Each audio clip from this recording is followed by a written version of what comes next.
Zia charitable trust মামলায় আদালতে হাজির হয়ে বেগম খালেদা জিয়ার অসমাপ্ত আত্মপক্ষ সমর্থনমূলক বক্তব্য দেওয়ার কথা ছিল বৃহস্পতিবার। দুপুর 12:15টার দিকে বকশীবাজারের তৃতীয় বিশেষ জজ আদালতের বিশেষ এজলাসে হাজির হন খালেদা জিয়া।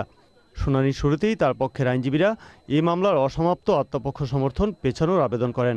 বলেন, মামলাটির সাক্ষ্যের ত্রুটি সংক্রান্ত একটি আবেদন হাইকোর্টে শুনানির জন্য আছে, যা শেষ না হলে এই আদালতে কার্যক্রম চলতে পারে না।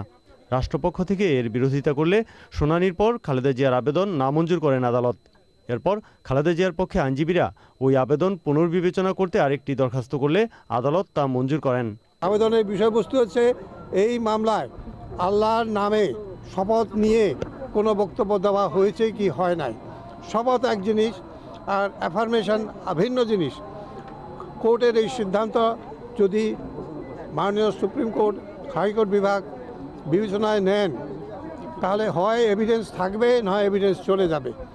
এটার গুরুত্ব বিবেচনা করার জন্যে আজকে পর্যায়ক্রমে দুটি আবেদন পেশ করা হয় বিজ্ঞ আদালতে, এবং এই আদালতে আমাদের আবেদনের প্রেক্ষিতে বিজ্ঞ আদালত 1 সপ্তাহের জন্য সময় দিয়েছে। মামলার কার্যক্রমকে বিলম্বিত করতেই আসামি পক্ষ বারবার উচ্চ আদালতে যাচ্ছে বলে মন্তব্য প্রসিকিউশনের।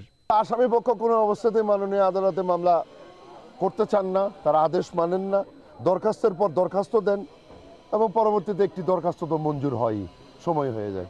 যে আইনটা আছে সেই আইন মোতাবেক এই পর্যন্ত সাক্ষ্য গ্রহণ হয়েছে গত 45 বছরে। হ্যাঁ, এখন গত 45 বছরের আলোকে এখন যদি ওনারা যদি নতুন করে কথা বলেন, তাহলে তো অনেকে অনেক বিচার টিচার করে এসছেন, সেই বিচারও তো আবার নতুন করে শুরু করতে হবে। এজলাসে একটি বিশেষ চেয়ারে 1 ঘন্টা বসে থাকার পর আদালত প্রাঙ্গণ ত্যাগ করেন বেগম খালেদা জিয়া।